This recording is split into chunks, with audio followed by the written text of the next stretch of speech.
En Centrafrique, l'opposition demande la refonte de l'autorité nationale des élections. Pour l'opposition, l'autorité nationale des élections ne tient pas compte du contexte sociopolitique actuel du pays, marqué, selon eux, par la volonté de Faustin Archange Touadéra de rester illégalement au pouvoir. Rappelons que la date actuellement fixée pour le scrutin est le 22 janvier 2025. Dans le même temps, une réunion des partenaires du comité stratégique d'appui au processus électoral s'est tenue le lundi 21 novembre autour du Premier ministre Félix Mouloua pour boucler le budget.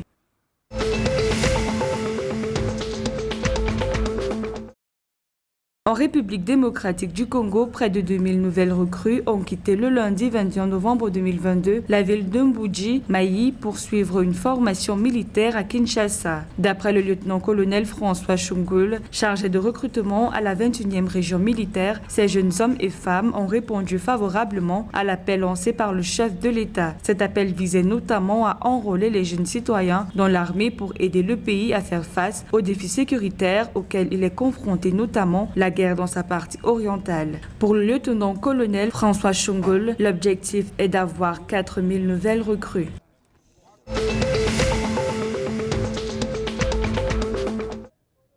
Le gouverneur de la Banque des États de l'Afrique centrale, le gouverneur Mahamat Ali, déconseille aux populations africaines et plus particulièrement celles de l'Afrique centrale d'investir dans les crypto-monnaies.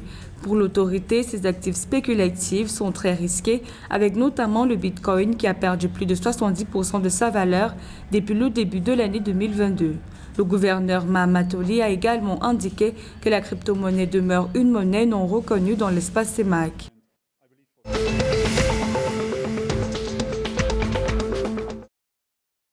Selon un rapport du Haut-Commissariat des Nations Unies pour les réfugiés publié le 20 novembre 2022, si rien n'est fait, la crise climatique mettra davantage en péril les communautés sahéliennes dans un très proche avenir.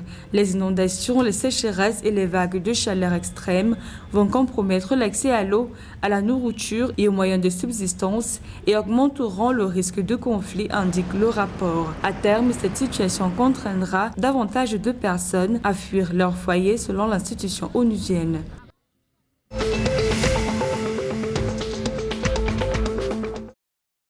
Au Gabon, le gouvernement annonce des actions de solidarité pour soutenir les citoyens qui font face aux inondations répétées. Ces derniers jours, selon les autorités, presque la totalité des quartiers de la commune de Lamborane, 11 villages du département de Logoué et des lacs, 47 autres villages des districts de Makouké et Ashuka, ainsi que la ville de Ndjolé ont subi des inondations. Le gouvernement impute ces inondations au changement climatique et à la pluviométrie particulièrement abondante cette saison.